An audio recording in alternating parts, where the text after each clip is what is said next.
Mahomet est généreux, c'est vrai, il partage, il donne. Jamais il ne croisera quelqu'un sans lui sourire. Mais il répand des idées très dangereuses. Des idées dangereuses? Nul ne doit mourir de faim? Le riche ne doit pas frustrer le pauvre?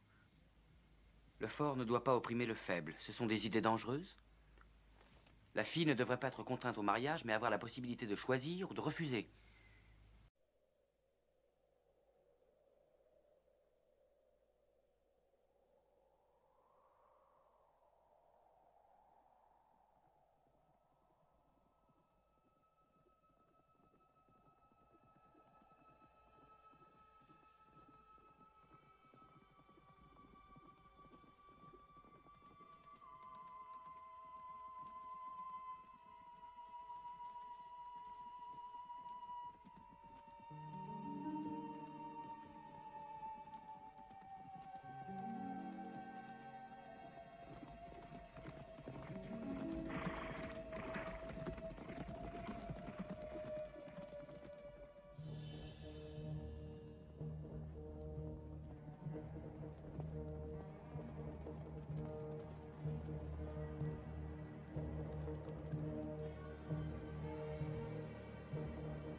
بسم الله الرحمن الرحيم.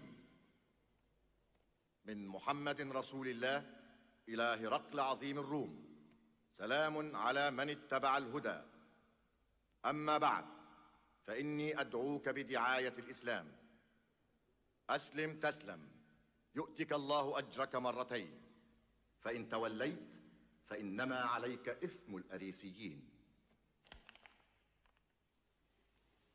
He speaks of a new prophet in Arabia.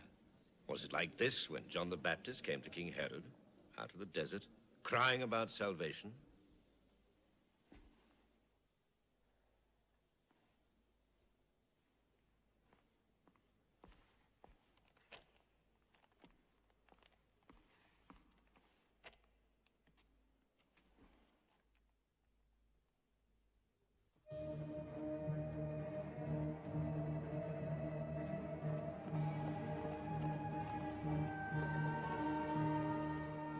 إلى المقوقس عظيم القبط.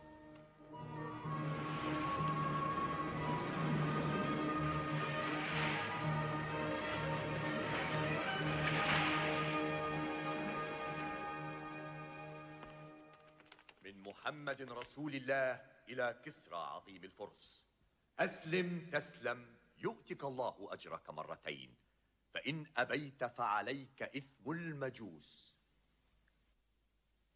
أنت يا جلف الصحراء تعلم عاهل الفرس كيف يركع.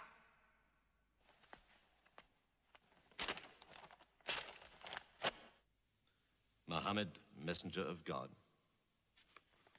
Who gave him this authority? من أعطاه هذه السلطة؟ أرسله الله رحمة للعالمين.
بسم الله الرحمن الرحيم. من محمد رسول الله إلى هرقل عظيم الروم. سلام على من اتبع الهدى. أما بعد فإني أدعوك بدعاية الإسلام.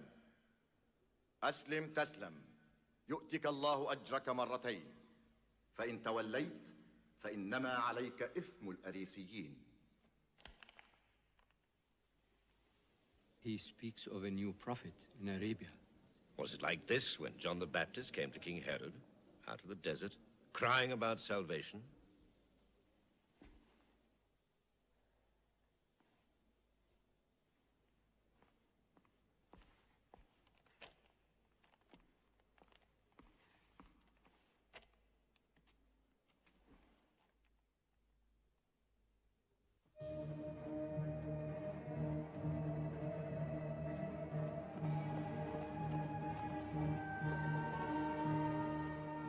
إلى المقوقس عظيم القبط.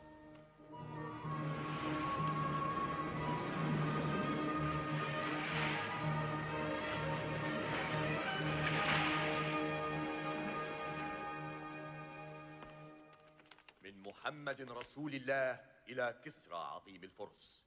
أسلم تسلم يؤتك الله أجرك مرتين، فإن أبيت فعليك إثم المجوس.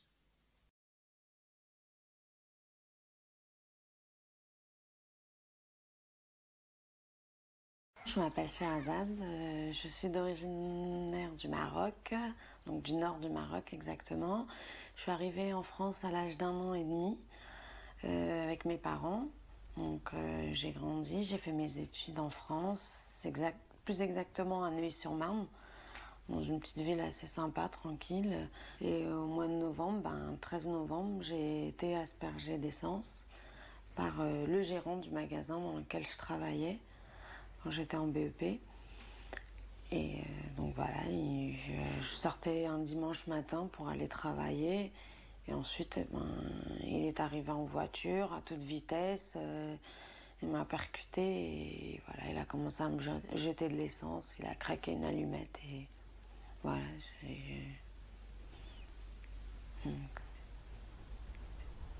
Donc, j'ai été brûlée à 63% du corps. La presse disait que c'était un acte, comme c'était un Pakistanais justement, c'était un Pakistanais, un musulman, et puis le Pakistan est reconnu, c'est un des pays où la religion musulmane est très forte là-bas.